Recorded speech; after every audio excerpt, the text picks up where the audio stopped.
Adventure Games, podcast about what's new and awesome in 3D printing for gaming. I'm one of your hosts, Jefferson J. Thacker, also known as Param, and I'm joined by... I'm Kristen Gergo. Sowards. Oh, sorry. Go Sorry. ahead. I'm Gergo from 3D Printing. And I'm Kristen Sowards, also in 7th Mastery. I'm here all the time, so I'm not that exciting, but we're really excited to have you, Gergo. Thank you. Glad to be here. You're breaking the curse. We hope. The episode's not done yet. Knock on wood.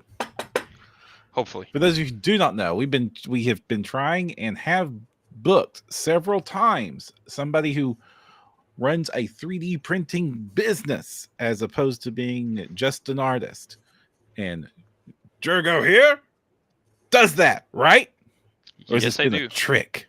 Are you secretly going to unveil your monthly Patreon with bespoke orcs? This is my great reveal. All right. So, Gergo, why don't you tell us a little bit, for people who aren't familiar, the 30-second sales pitch of what you do? Yeah, so I started doing 3D printing resin miniatures almost 4 years ago, I think now. I'm doing that on Etsy, and recently I started doing other I guess props or 3D printed items, such as mainly Pokeballs. Seem to be a great seller. I mean, I am also a fan of the Pokemon, so I can greatly appreciate 3D printing some cool Pokeballs. And you said that you were getting a 3D printing 4 years ago. When did you get into gaming? It was I've been gaming, not like super intense. I think maybe it started about 8 years ago. We played a little bit of D&D with a friend, and then he ended up he was the DM, and then he ended up moving away. Oh no. Yeah, and that was before all the online gaming stuff really took off with the pandemic and whatnot. So it was shelved. It was hard to find any DMs, which is still the case in general. But yeah, so I'm more of a casual gamer, and then I discovered 3D printing, and I was like, oh, I like cool looking figures. Who doesn't? So should start selling those. I did. I was familiar with 3D printing from before that, and it was like beginning of COVID, 2019, like early 2019, and I was like injured from work. And I was like, oh, like I don't want to keep getting, because it was my third time actually getting injured. I was a cabinet maker before, and I was like, all right, time to try something else. So it's like, let's do my own business, 3D printing, see where it goes. So you jumped right into it as a business right away? At first I was like doing I had a Prusa Mark III at the time, and I was like, okay, let me try, doing a little bit of just like offering printing services just as like on the side, like on Marketplace, Facebook Marketplace, whatever. And boy, I would not go back to that. That was some of the people requesting stuff was quite crazy. I had a guy ask me if I can print him a certain sex toy for men. My. And I was like, you do not want to put... We are an all ages podcast, so let's keep it as yes, that's why I didn't specifically say what it was. I was like, you don't want to put that there. Like, trust me. So yeah, so I was like, okay, let me try let me try minis. I was like, I think this is cool. It was still in the early stages. There weren't a lot of people doing it. So I'm like, okay, let's see how this goes. And honestly, like, yeah, sure, there's hard work, but I got really lucky with my timing, and that it took off for me, because now, like, so many people try to sell minis on Etsy, and also Etsy going downhill doesn't help in general, but that's a different story. And it's funny that you bring up Etsy, because when we look into the people that are selling minis, or like getting the merchant license, doing the dance, selling the prints of the minis. Etsy seems to be like the place Yeah, to be. yeah. Like you mentioned Facebook Marketplace and all that jazz, but and I see a little bit on eBay, but why Etsy? Why has that become like the epicenter of everything? I honestly I can't really say for sure. It Mhm. just feels like the easiest marketplace for this kind of stuff to be to like look for. 'Cause I feel like eBay you wouldn't really you wouldn't look for like art stuff in like that kind of sense. Mhm. And like what else really is there that's that mainstream? Like you can't really do Amazon, like the fees are gonna eat you alive. A lot of people already say that Etsy fees are like high, which I guess they are, but like if you reach a certain volume, it's pretty okay.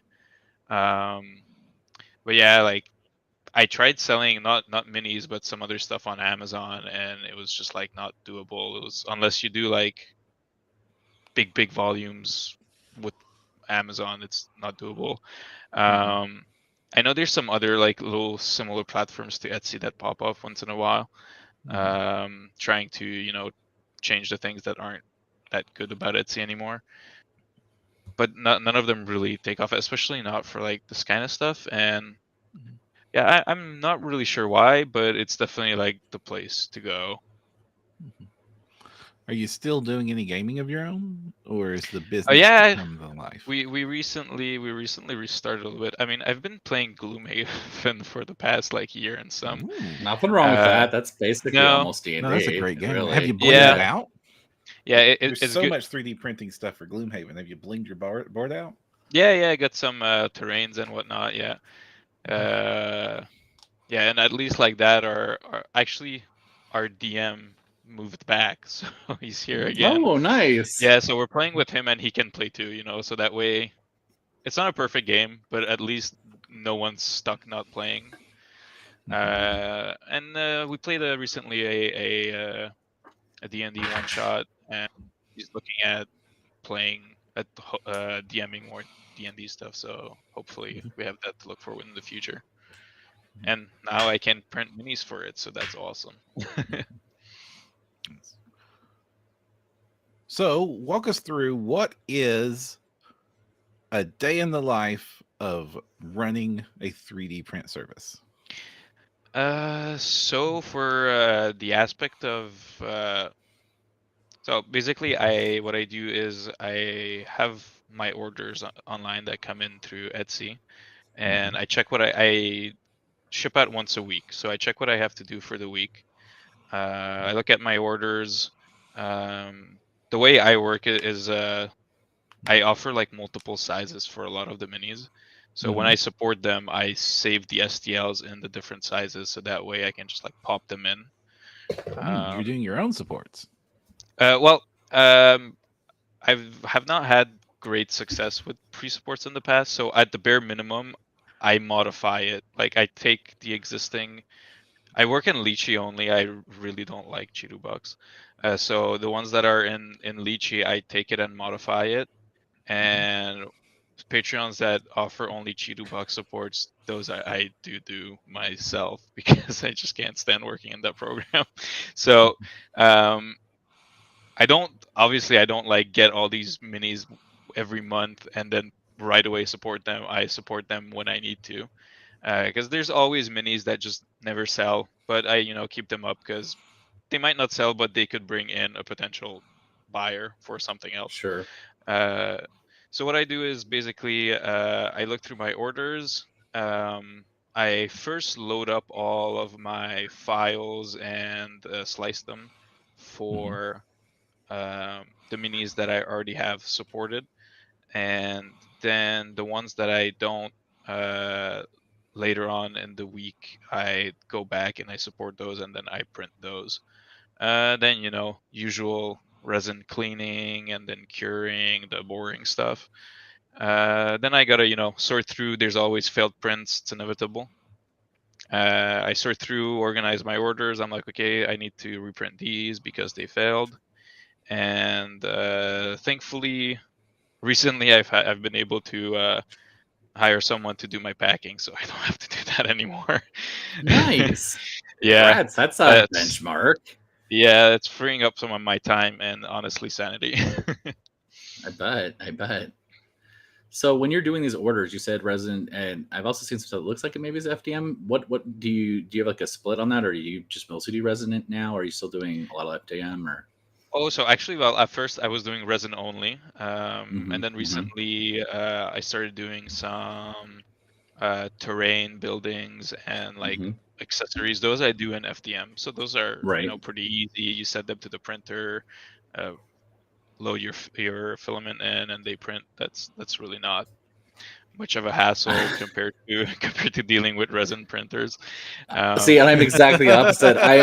I want Really? your mystery, sir, because I can fail an FDM print like a gazillion times, but resin I usually nail first shot. Oh, damn. I mean, for resin print, sometimes there's models through the years I've printed almost 100 times, and then like, hey, I decided to fail today for absolutely no reason on the same printer, Mhm. same settings, same resin, and just like, okay, Yeah. well, let's try again. Same supports. Um, Yeah, yeah, absolutely. yeah. Mhm. No, but I get it too. Sometimes you'll have the FDM random like I'll start the print and now it's not sticking to the bed for no reason, and then just like, what are you doing? I Mhm. actually have a long print. I have the bamboo printers with the AMS, and I've Mm. had a print running for it's a 4.5 day print. Ooh. Oh It's my been running gosh. for 5 days, and there's 2 days left. Because every time I look away, it gives me a stupid error, and I'm like, oh. I look at it at night. I'm like, okay, it's printing. I'm gonna go to bed. In the morning, I come back and it stopped like right after I left. Okay, this is ridiculous. So there's no winning. Yeah. So, Yeah. Wow. so how what is your percentage of failures? I mean, you're operating this at a professional level, so every Yeah, failure must hurt. a little bit. Yeah. So 10 to 15%, which does Whoa. sound kind of high. Mhm. But recently I switched to I don't want to say like cheaper resin, but more affordable resin, and Mhm. I find it just as good. I used to use Soraya Tech before, Mhm. and I was happy with it, and it worked well, but it was just it was expensive at the scale that the amounts that I Sure. needed. Sure. And recently I switched to 3D materials, Mhm. and it's way more affordable, and I order from them directly. So I order Gotcha. like a bigger quantity. I can get a bulk discount, and Nice. so fails are a little bit less painful now. Oof. Okay. Yeah, but obviously, And like one small mini failure is not too bad material wise. Where like most of my large prints for large minis, they come out fine. And then sometimes you have like the little ones, it's like pennies in material, so that's not too bad. yeah, I mean, I wish it was like occasionally one or two mini fails, but usually for me, like when I have a failure, it takes up like half a plate. It's like Oh it's yeah, I know cascading what you mean. nonsense. Yeah, absolutely, Mhm. definitely. Like it's Yeah, never just the one. Then it topples over or knocks the next thing over. That's my biggest problem because I used to do FDM stuff where I'd settle like 6 jobs on one plate, Mhm. and right. one of those things would get hit and Yeah, just knock into Mhm. all the rest of them. yeah, Even if the other 5 were great, it would knock them all out. So now I yeah, usually work very small batches or single pieces with FDM because I'm right. just so Yeah. nervous. Yeah, no, I get that too. Like for example, just now I'm not even using one of my resin printers because I don't know why I changed the screen because it was dying, and then I changed the FEP along with it because might as well. Mhm. And now like more than half of the plate is failing, and I'm like, what? Why? Like, is the screen defective or something? And visually, it looks fine when you like do the screen test and whatnot. And Mhm. it's just like I don't know. So I'm frustrated. I'm like, I'll look at this later. I don't feel like dealing Mhm. with it now. One printer down is not too bad. So I'm Mhm. like, okay. and I'm kind of lazy about like nobody likes doing the maintenance stuff, right? Because it's kind of boring. There was a time when I was so lazy that I would just order. I didn't want, because I hate changing into FEP. That's like the thing I hate most. it too. Oh my god! So that I got in the habit to where I would just order those 2 packs of pre-installed FEP beds. Oh, okay. Off Elegoo, and like, sure, it's time to change the FEP. Elegoo, send me 2 more beds, please, and then just put one away. I've done it. Whatever works, right? Though the weird thing is, when I actually get into the zone and replace my FEP myself, I actually kind of like screwing all the screws in and everything is kind of like zen. That's kind of like, I don't know. You're stretching it out. It's zen for me up until I just shoved the Allen key straight through the brand new FEP, and then I'm like, I got to start over now. Yeah, and of course you're on like the last screw. Exactly. Exactly. Yeah, it happened to me too. Last time I was changing FEPs, and it was one of the ACF films too, so those are even more expensive. I'm like, oh no. Yeah, that was frustrating. So what is you mentioned switching to some more affordable resin. Yes. What types of resins are you using? Because I imagine miniatures being fragile little beasts and you having to ship them has some effect on your choices here.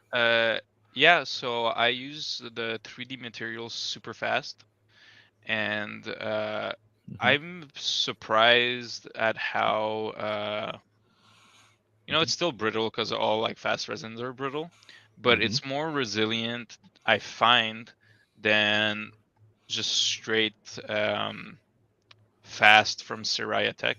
I used to mix 90 to 10 with Tenacious for those. And when I tried this one and I cured a model that I ship often, I found that it was, like I didn't feel the need that I need to add Tenacious to it. And obviously, it's unfortunate when it does happen, but breakage during shipping is inevitable once in a while. There's like that small percentage, it will happen. In those cases, you go through the carrier insurance, you replace or refund for the customer so that they don't get out of money and out of minis. But yeah, I haven't seen any downsides to it yet, but the price being lower, it's also really what's the opposite of viscous? I don't know. You mean like so it's fluid? It's very like it's really like not viscous, like it's like almost like water. So it's it flows very well. And the print times are actually crazy. Like they call it super fast, and I'm like, these advertised speeds are kind of crazy, but they print that fast. Like I've halved the exposure times on my prints when I switched over. Yeah, like straight up. Like I have, I guess a popular printer I can use comparison for is the Elegoo Saturn 2. I run 0.9 seconds at 30 microns. Whoa.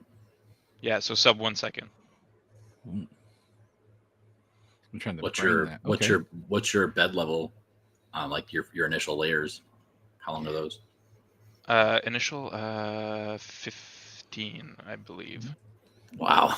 And you're also printing at 30 microns, so fairly detailed prints too. Yeah. So the small minis I do print at 30.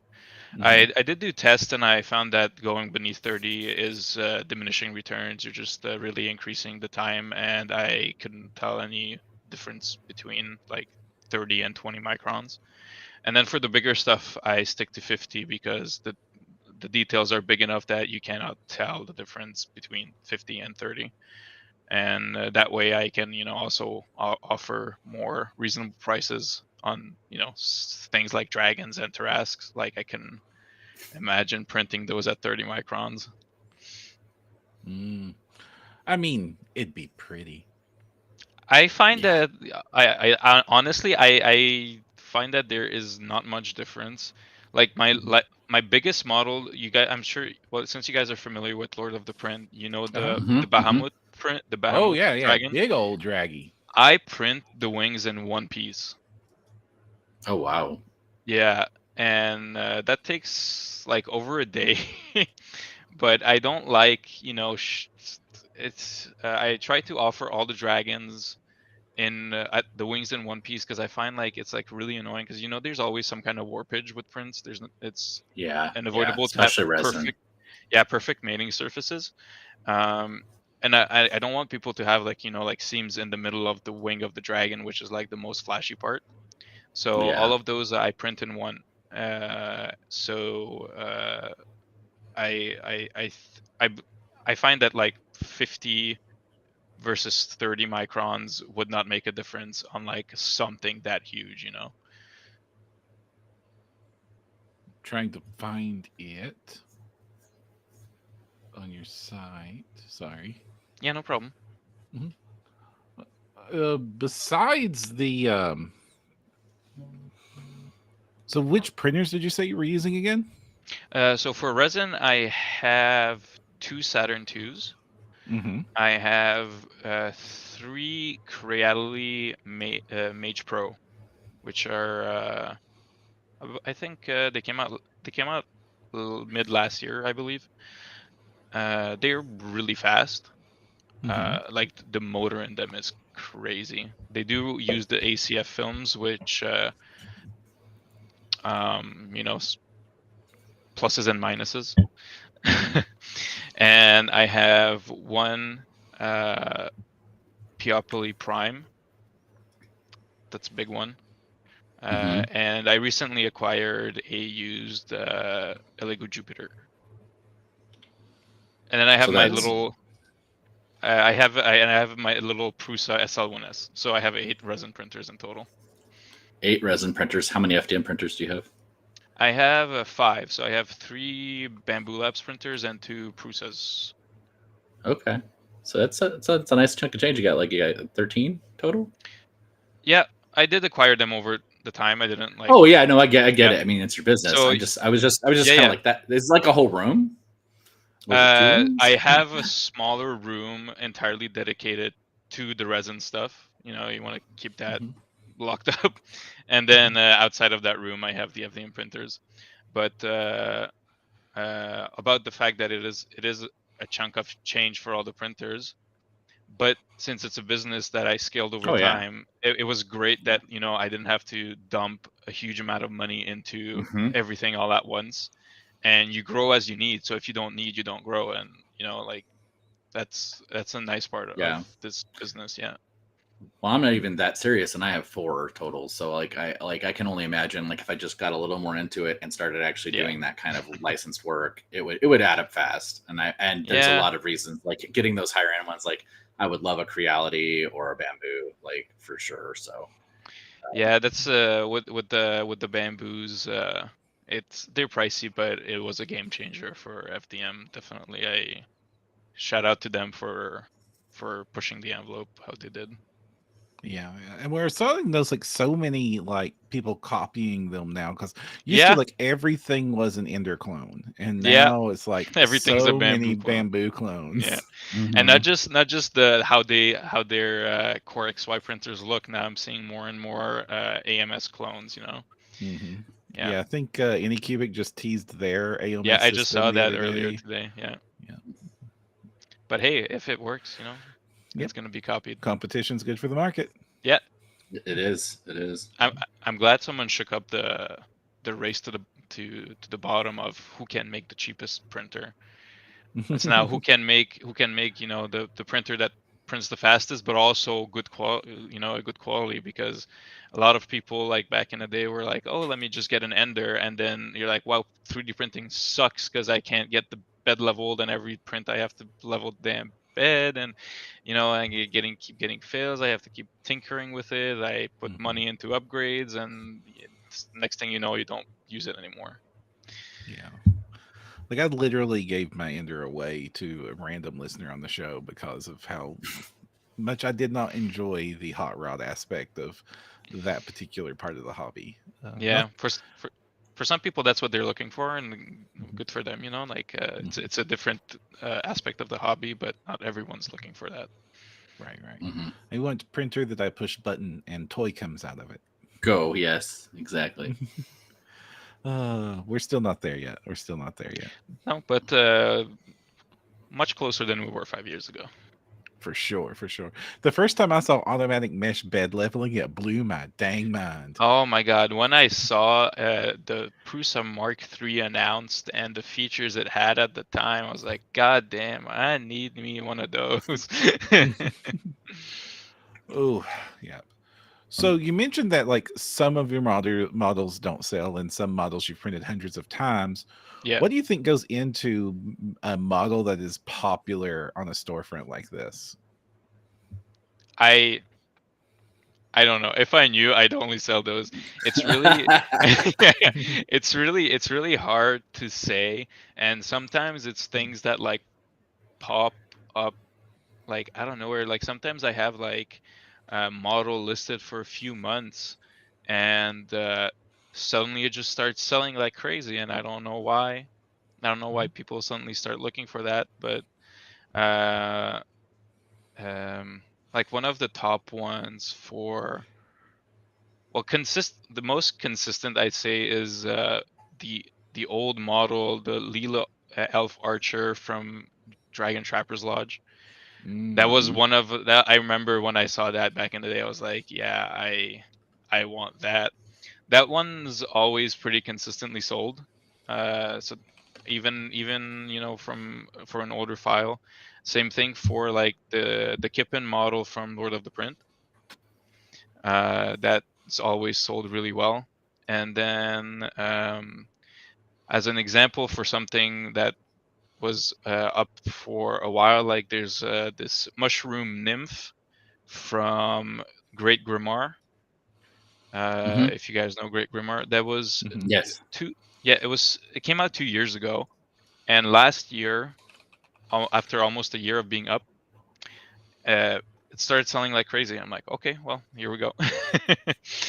Yeah. Yeah, it's So hard no to say that. really I can't forecasting it. find I can't find any consistent, like I'm not good with all this like SEO stuff and like keywords and whatnot, so I can't really say much about that.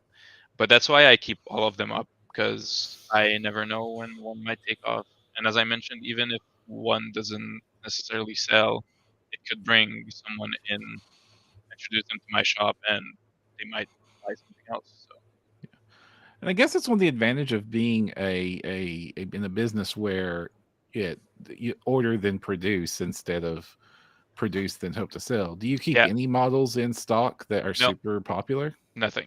Nothing. I love the fact that you don't have to waste space on inventory. The only stuff I keep well, half in stock, I would say, is the Pokeballs. Since I batch print those, I always have the components ready, and when somebody orders it, then I assemble it and ship it out. So tell us about these Pokeballs. They're in parts. There's pieces. They're modular. Yes. Yes. So originally, I started selling these about a little over a year ago. I found out about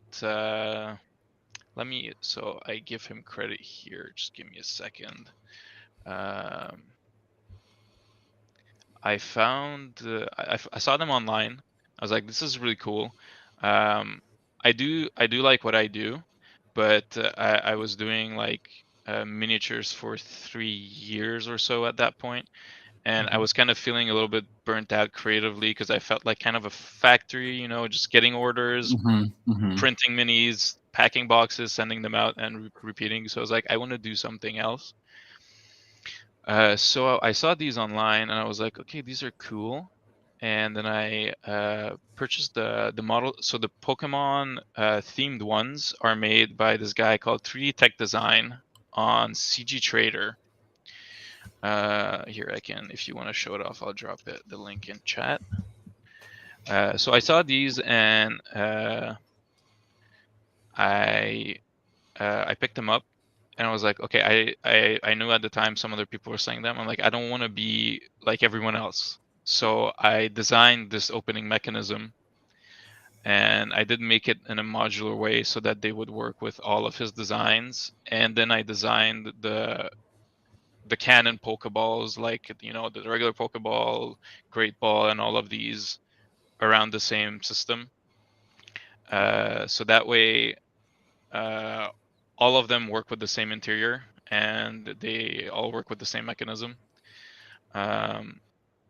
So for most of the Pokemon themed ones, those are his designs. There's a few in there that are my design. Like there's like the Lucario one, Bulbasaur, and such. Those are my designs, and all of the ones from the game or some of them from the anime. Those are my design as well. So this way, it's kind of a mix, and I like being able to offer more than just like designing my own. So that's why I, you know, with this guy making all of them for the Pokemon themed ones, they're really cool, and yeah. The Flareon one's also my design. So is Mankey.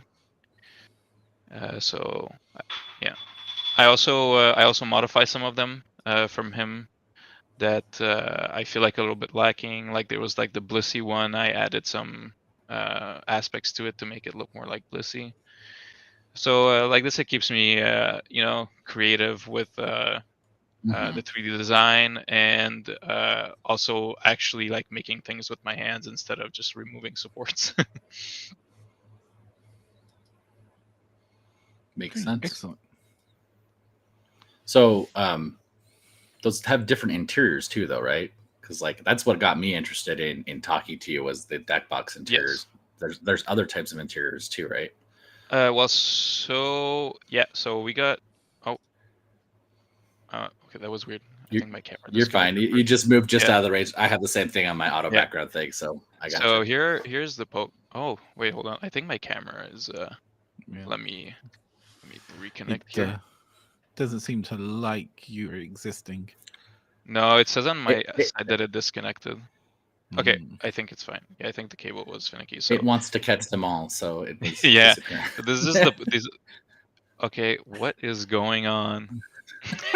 I mean, I shouldn't laugh, but Yeah, so this is the Pokeball, and they are spring loaded. So when you press the button, they pop open, so you don't need to, like, you know, hold it with your hand. So that's a neat design. I yeah, I really like it a wanted lot. them to, yeah. And so these ones are on the interior, kind of keying out a little bit, but I tried to copy like, I tried to mimic the design that you can see in the anime or the back of the Pokemon cards and whatnot. And I speaking of modularity, do I have some over here? I have different, what do you call them? Inserts I designed to put on the interior. I don't have any here. So you can add like, here, let me give you some photos.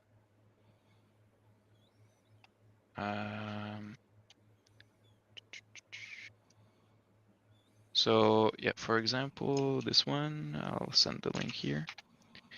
So since it's all modular,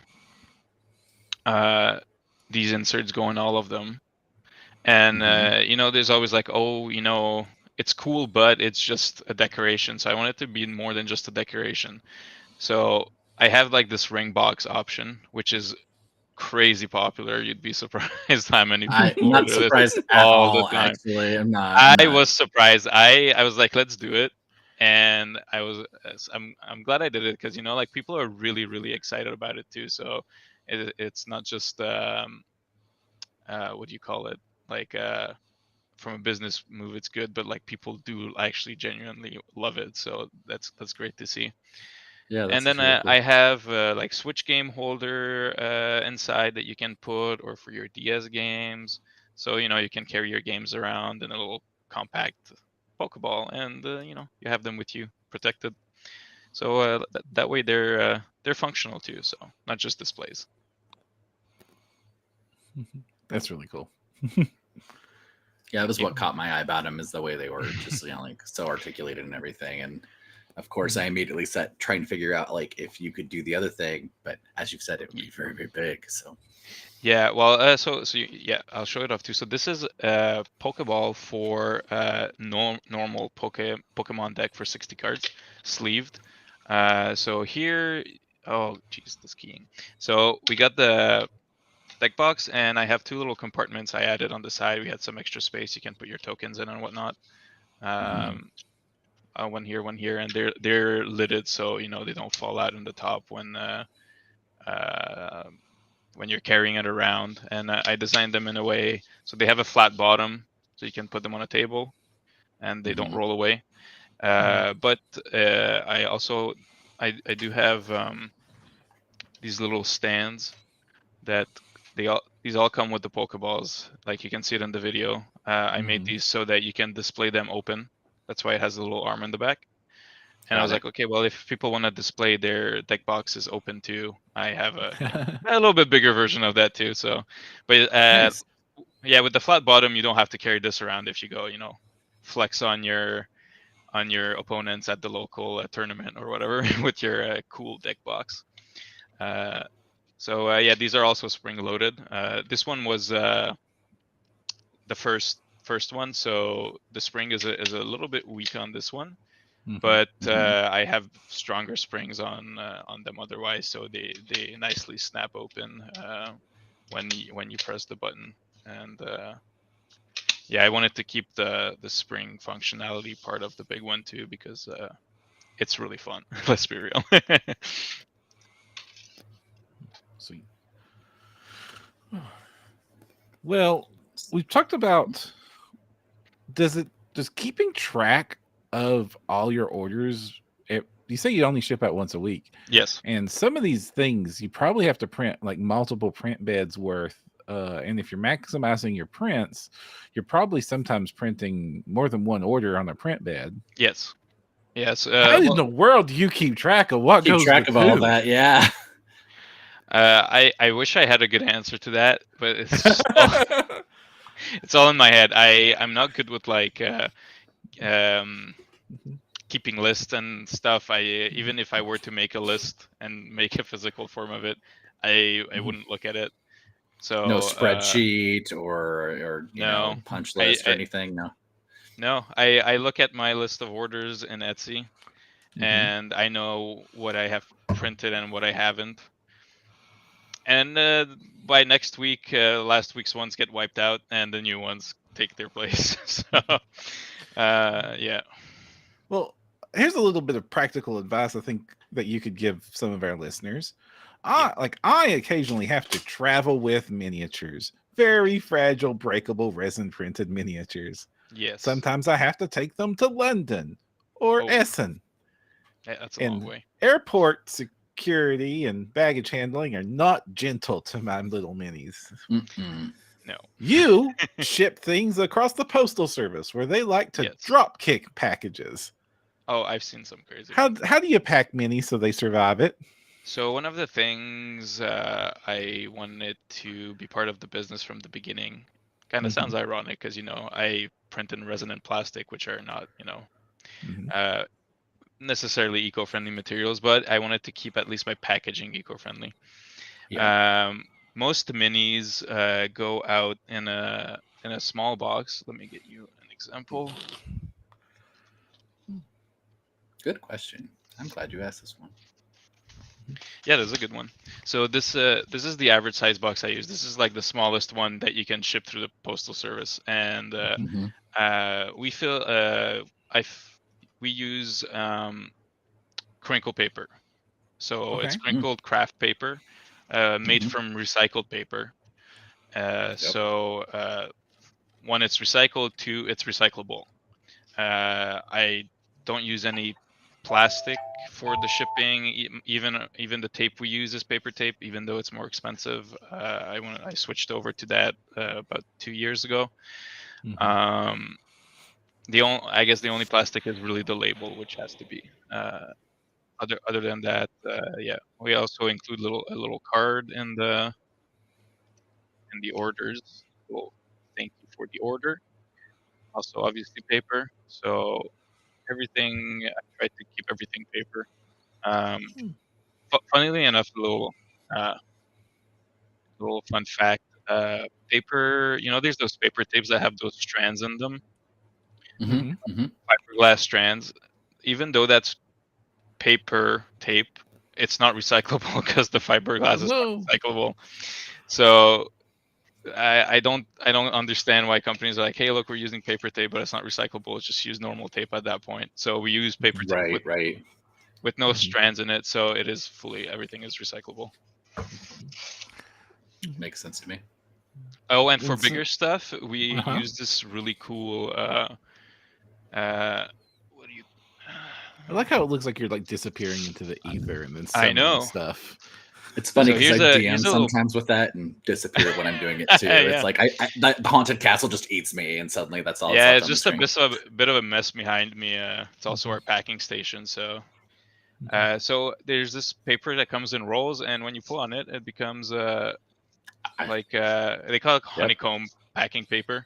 And when I found out about it, I'm like, oh, this is amazing because like it doesn't take up much space when you purchase it, so you don't have to pay crazy amounts to get it shipped to you. And it just comes in a roll, and then when you need it, you expand it, and it's kind of like a bubble wrap substitute. Obviously, it's not as good as bubble wrap. I mean, I'm not gonna, you'd need more of this to wrap your glass if you want to ship glass. But for our application, it's good enough, and again, recyclable. It's paper. It's cool. You mentioned resins not being very environmentally friendly. Yeah. What about the PLA? Because it was my understanding that PLA was made out of corn. Yeah, PLA is a bioplastic, so it's made out of, I guess, often corn, because if it's made in the U.S. has a huge corn industry, but it can be made from other starches. I think from potatoes starch too and whatnot. And it is biodegradable, but only under extremely specific circumstances, Oh, which are not the case for most commercial composting. Right. What do you call them? Landfills or Factories. whatever. Yeah, Yeah. yeah. So you So- need really specific environment to compost it, which I think is kind of deceptive marketing in a sense. People think, oh, it's biodegradable. It's not bad for the environment. I toss it, here and there, whatever, it'll decompose. Not necessarily. And it's kind of unfortunate.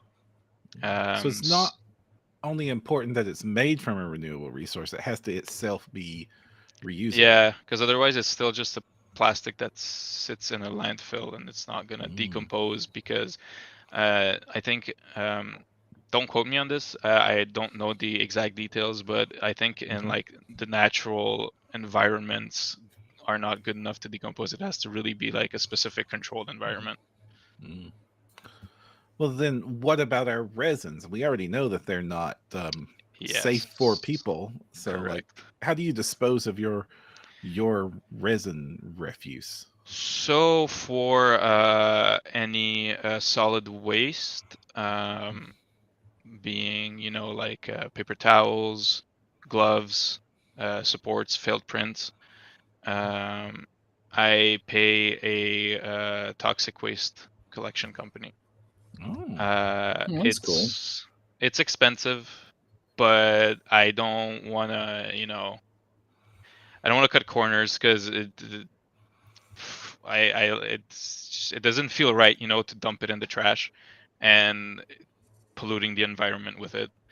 I'm trying to find ways to. You can't. Unfortunately, there's no way to reuse it. But I'm trying to find ways to minimize the amount and such. So like I'm trying to like cure all my resins and all my supports and stuff uh, before putting it in the garbage, even though it goes out, and try to like compact it down, take up as little space as possible.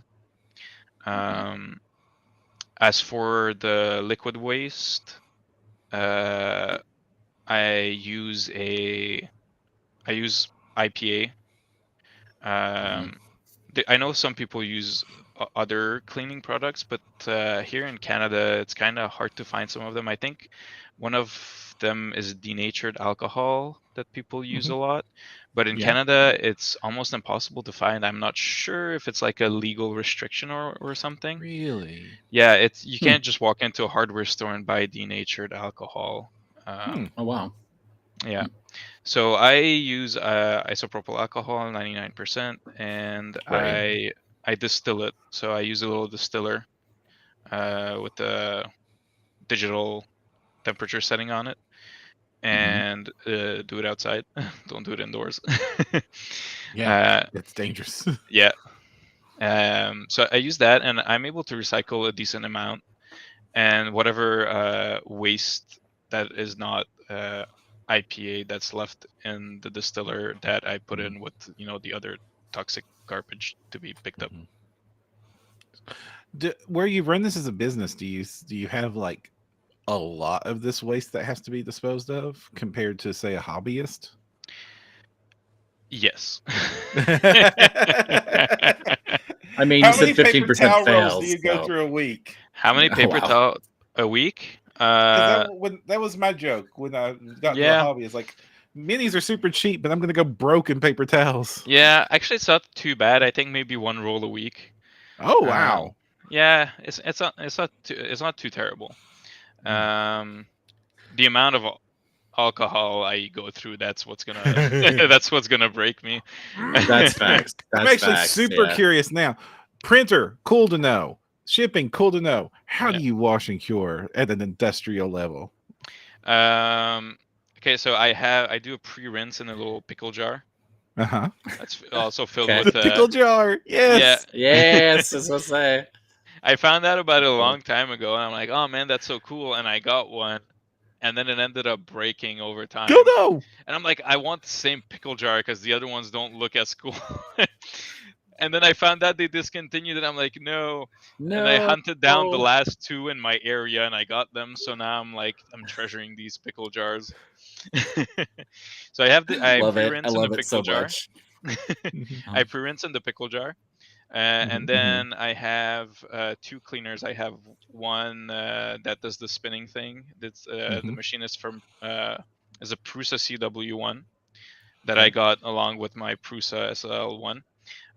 So that one I use mostly for cleaning the smaller minis and things that are not hollowed out, because since it's just agitation, it doesn't really get the inside.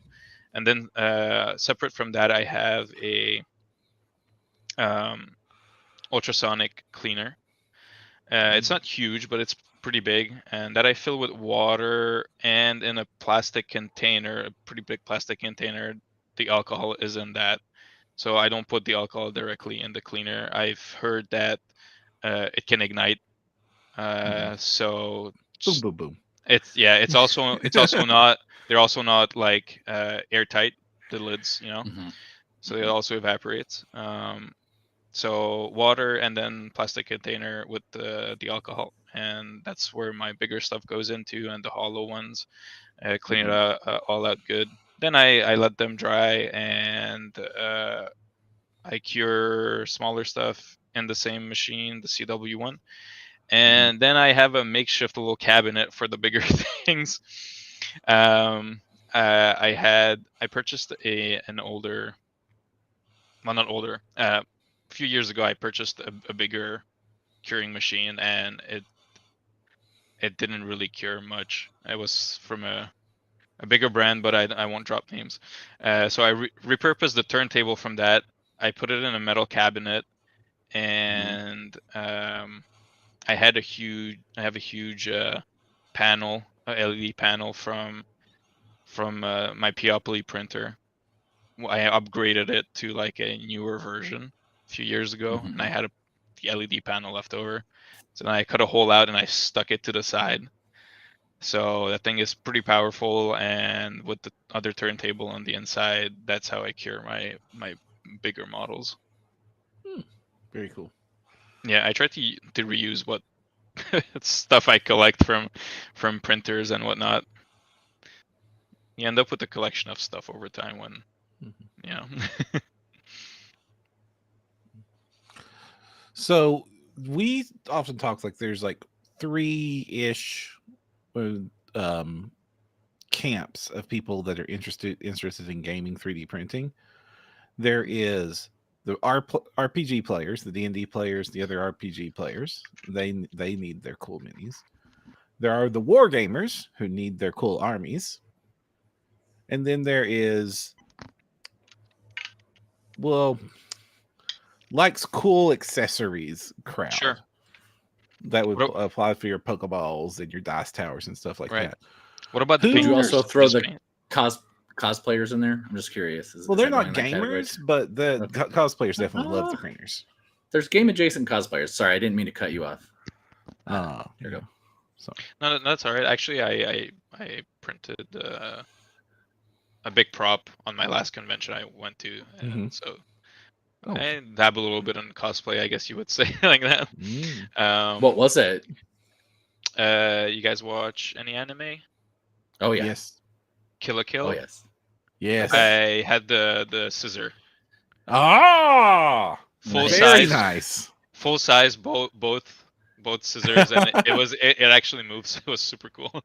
That is nice. Sweet. Yeah, that was fun. How long did it take to print that full size? A little over 2 days. Oh, that's not bad at all. It's the same guy actually. The guy on that I sent the link for on CG Trader. He also made that model. He's got a ton of stuff. I was looking at. Oh yeah, he really does. He goes crazy on modeling, and he had a really good model. So I'm like, I might as well use this. And he already had like the holes in the models to put the reinforcement steel rods in it, and I was like, this is great. So once I had it printed, it took over a little over a day for each part, and I also printed it, like 4 walls and pretty heavy infill, and then had to assemble, which was kind of a pain in the butt, I'm not gonna lie. Had to use the right kind of glue that sticks to metal and plastic. You can't just use anything, and super glue is not enough. So, right. But yeah, that one was really fun. Honestly, I'm not gonna lie. I was like, I kind of hope it doesn't sell. I want one myself. But yeah. So about the people you're saying, there's the I guess more fantasy guys and then the sci-fi guys. But I also have a lot of people that just buy for painting, paint and display, not necessarily play with it. That's why I offer larger options for the minis. I offer the 75mm version, which I don't think anyone plays in that size. That would be kind of crazy, but they look really nice displayed. So that's gotta appeal to a broader audience with that. Nice. Well, we're coming up on time, everybody. Does anybody have any shout outs they want to give? Obviously, we're going to be shouting out to your Etsy stores and all of that. So do you have anything else you'd like to shout out to? Not really. I have my 2 Etsy stores, one for the minis, one for the Pokeballs, and other than that, I have my TikTok that very occasionally I post on. I'm really not good with social media. Some Instagram posts here and there. But yeah, those are pretty much it. They're all available in my link tree. I don't have a wide selection of social medias. That's not my forte. We almost forgot a question, Piram. We always almost. What's the question? The question is, do you have any predictions for the 3D printing industry?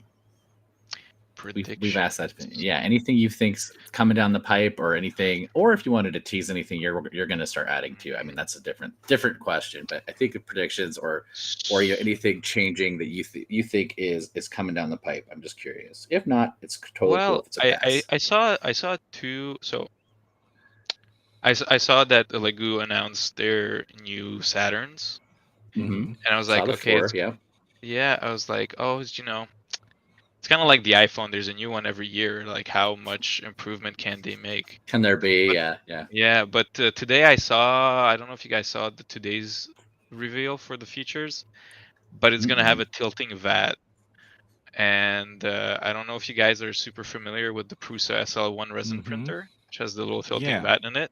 And let me tell you, like, I love that printer, even though it's small. It prints so fast. Like, one mini, you're done in like under an hour. It's crazy. So now maybe Lagu's making a good move with this one. I'm gonna be looking at the release whenever they announce everything. Mm. And something else that's not necessarily, well, it doesn't really relate, I guess, to, it could for tabletop stuff, but I saw an article talking about a small company that's starting up, and they're gonna release an SLS printer that is affordable, almost affordable for consumers. It says it's going to be around $3,000, and looking at anything else is like you're looking at $20,000. Mhm. So being able to print functional parts, well, we kind of already do that, but functional parts that are not affected by layers would be very interesting. So I'm gonna keep an eye on that myself, because Ooh. I like dipping my toes in different stuff. Mhm. Hopefully not the resin. Don't dip your toes in. Oh, there. no. Oh my God, every time I see somebody post a picture on Facebook group with no gloves, I have a heart attack. Anytime we I call even it the- suspect I get resin, I rush to the sink. I'm Oh like, God, get it off, yeah. get it off, get it off, get it off. Yeah. I wear the forbidden basically a milkshake. The hazmat forbidden suit. milkshake. Uh-huh. I wear basically a hazmat suit when I go into my resin printing room, just just in case. Yeah. Oh, how about you, Kristen? Anything to shout out? Nothing's jumping up. Nothing's jumping up for me right now. Excellent. Well, thank you again for being on the show. If you want to find anything more from the 3D Print Den, we'll have all of the links to the stores in our notes here. If you're on YouTube, it'll be in the show description. If you're listening to us on one of the podcast platforms, you'll find us in the links in the show notes. And of course, you can find them on the post over at printyourgames.com, where you can find the rest of our back episodes. If you want to help the show out, the best thing you can do is give us a review on Spotify or iTunes. No longer Google Podcasts, because that's not going to exist anymore. And if you are watching us on YouTube, like, comment, and subscribe is one of the best things you could do to support the podcast. We'll be around next time, and thank you all very much. I'm Jefferson J. Thacker, also known as Param. I'm Kristen Sowards, also known as Seventh Mastery, and don't forget to use your scrape protector. Thank you for having me.